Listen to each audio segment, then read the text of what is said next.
비공작법의 3단원 선반 가공에 대해서 알아보도록 하겠습니다. 첫 문제 중에 36문제 정도가 출제가 되었습니다. 한 회차에 2문제 정도 출제가 된다라고 생각을 하시면 되겠습니다. 선반의 구조를 먼저 알아보도록 하겠습니다. 자, 왼쪽에 이 부분이 주축대가 됩니다. 베드의 윗면에 고정되어 있으며 선반에서 가장 중요한 부분이기도 한데요. 주축 베어링 및 주축 속도 변환 장치 등으로 이루어져 있습니다. 공작물을 얼마나 빨리 회전을 시킬 것인가 하는 속도 변환 장치 등이 되어 있고요. 공작물을 회전하는 주축대를 포함하고 있습니다. 주축대의 반대편은 심압대가 이렇게 위치하고 있는데, 심압대는 주축의 맞은편에 설치하여서 공작물을 지지하거나 드릴 등의 공구를 고정할 때 사용합니다. 여기 왕복대는 주축대와 심압대 사이에 위치하고 있습니다. 왕복대에 매달려 있는 손잡이, 마이크로 칼라라고 하는데, 이 마이크로 칼라를 돌려서 베드 윗면을 따라서 좌우로 움직일 수가 있습니다. 이런 왕복대 위에 이런 공구대도 올려놓고요. 공구대 위에는 공구를 올려서 실제로 공작물을 절삭을 하게 되겠죠. 그리고 베드는 요 쇠 부분 있죠. 이 부분을 베드라고 하는데, 선반의 몸체로서 주축대, 심압대, 왕복대 등을 올려놓을 수 있는 구조로 되어 있습니다. 선반의 주요 4요소라고 하는데, 이런 요소들을 확인을 하셔서 선반의 구조를 확인하시기 바라겠습니다. 선반의 용도를 알아보도록 하겠습니다. 선반으로 깎을 수 있는 가공은 이런 원통 가공, 단면 가공, 홈, 구멍, 즉 내경 가공, 테이프 가공. 테이프 가공은 경사진 가공을 말합니다. 나사 가공, 널링, 보링, 구멍을 넓히는 보링, 여러 형상을 가공하는 총형 가공을 선반으로 가공을 할 수가 있습니다. 선반용 절삭 공구에는 바이트의 종류가 3가지가 나옵니다. 예전에는 단체 바이트라고 해서 날 부분과 자루 부분이 같은 재질로 이루어져 있었습니다. 그러면 바이트가 가공을 오래 해서 바이트 날 끝이 무뎌지면 바이트를 통째로 교환해야 되는 문제점이 있었습니다. 그래서 요즘에는 클램프 바이트라고 하는데, 공구 자료에 절삭날을 작은 나사로 고정한 것으로 사용 중에 절삭날이 무뎌지면 날 부분만 새 것으로 교환을 하여서 사용을 할 수 있게끔 만들어진 것을 클램프 바이트라고 합니다. 요즘에는 클램프 바이트를 주로 사용을 하게 되겠죠. 바이트의 공구각에 대해서 알아보도록 하겠습니다. 바이트에서 가장 중요한 것이 윗면 경사각인데요. 절삭력에 영향을 줍니다. 윗면 경사각이 크면 절삭성이 좋고 공작물의 표면을 매끈하게 가공할 수 있으나 날 끝이 약해진다라고 합니다.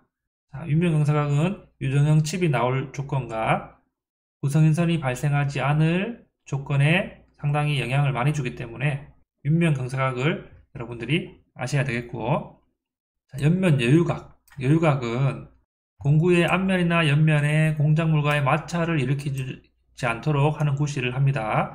여유각이 너무 크면 날이 약해집니다. 그래서 재질과 조건에 따라서 적절하게 여유각을 선정을 해야 됩니다.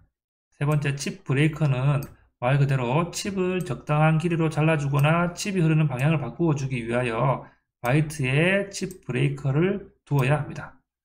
칩을 자르는 원리는 절삭 가공 중에 흘러나오는 칩의 곡률 반지름을 변화시켜서 칩이 끊어지도록 하는 것이 칩 브레이크의 역할이고요. 요즘에 나오는 클램프 바이트 옆면에 다 칩 브레이크가 있습니다. 시험에 자주 나오는 문제가 테이프 가공 방법입니다. 테이프라는 것은 말 그대로 이렇게 각져 있는 가공을 테이프 가공이라고 하는데요. 테이프 가공하는 방법에는 심압대 편의에 의한 가공과 복식 공구대에 의한 가공, 그리고 책에 나오지 않았지만 테이퍼 절삭 장치에 의한 방법이 있습니다.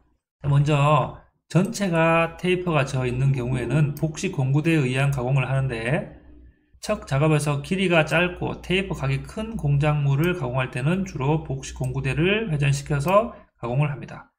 A값, 요 A값의 각도 탄젠트 A는 2L분의 D-T, 이런 것들의 공식을 외워둡니다. 큰 D는 디아메터 약자입니다. 디아메터가 지름을 의미하는데, 큰 D는 이쪽에 큰 지름을 의미하고요. 스몰 d는 작은 지름을 의미합니다. 그리고 L은 길이, 렌스의 약자입니다. 이것은 길이가 되겠죠. 자, 길이는 테이퍼의 길이입니다. 그래서 2L분의 큰 지름에서 작은 지름 D-D 이렇게 하는 것이 탄젠트 A 값이 되겠고요. 복식 공구대가 아닌 심압대 편의에 의한 가공입니다. 그래서 테이퍼 길이가 길고 테이퍼 각이 작은 공작물의 가공에 적합합니다.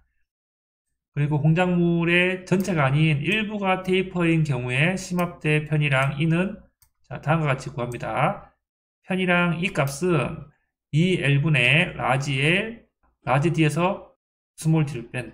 그러니까 여기 2L이라고 하는 것은 테이프 각이 있는 곳의 길이를 의미하고요. 라지 L, 큰 길이는 전체 공작물 재료의 길이입니다.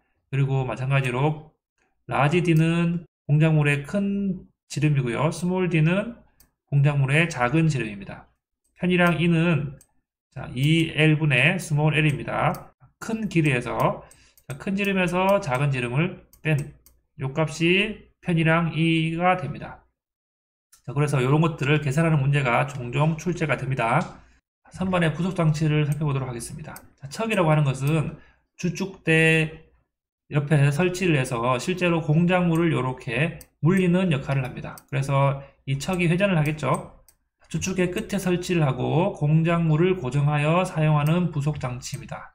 척에는 몇 개의 조가 공작물을 실제로 고정하는 장치라고 생각을 하시면 됩니다.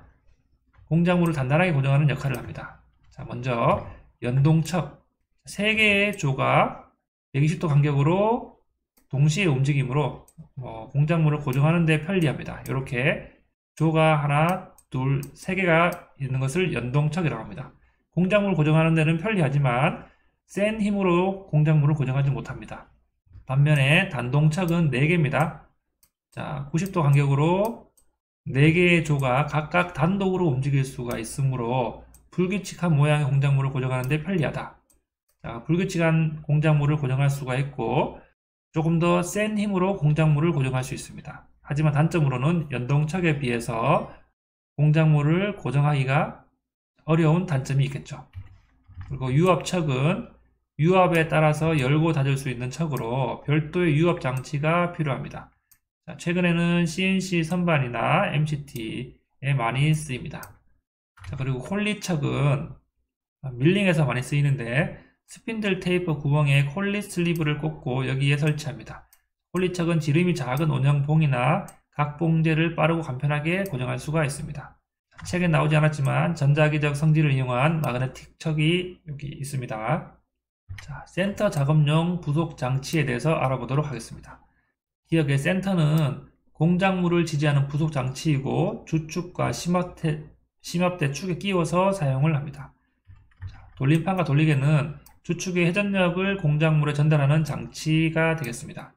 돌림판은 스핀들 끝에 설치를 하고 돌리개를 통하여 공작물의 회전력을 전달하는 부속 장치가 되겠습니다. 방진구는 가늘고 긴 공작물을 가공할 때 발생하는 미세한 떨림을 방지하기 위해서 사용하는 부속 장치입니다. 두 가지가 나오는데 고정식 방진구는 선반의 베드 위에 사용을 하고요. 이동식 방진구는 왕복대 위에 사용을 합니다.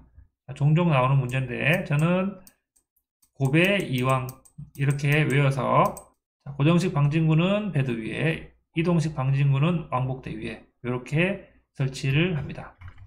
맨드릴은 가운데에 구멍이 뚫린 공작물을 안지름과 바깥지름 동심원을 이도로 가공할 때 사용을 하게 됩니다.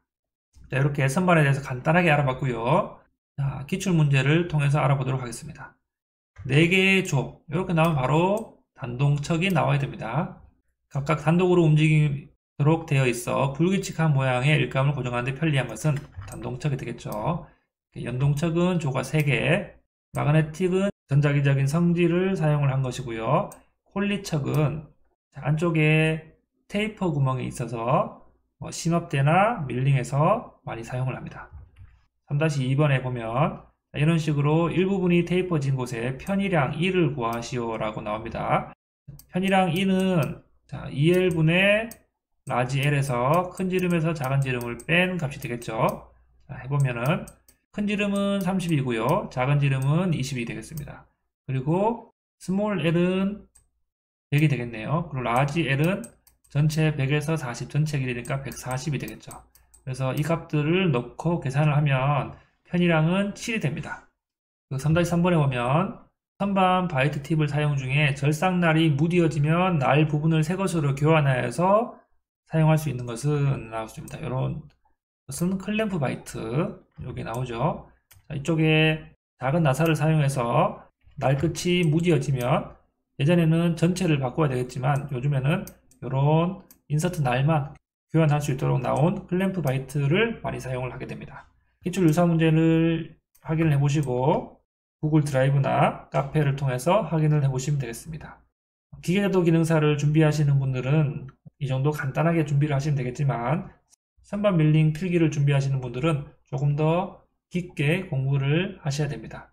시험 문제가 조금 더 많이 나오기 때문에 조금 더 깊게 준비를 하시면 좋을 것 같습니다. 이상으로 선반 가공에 대한 강의를 마치도록 하겠습니다.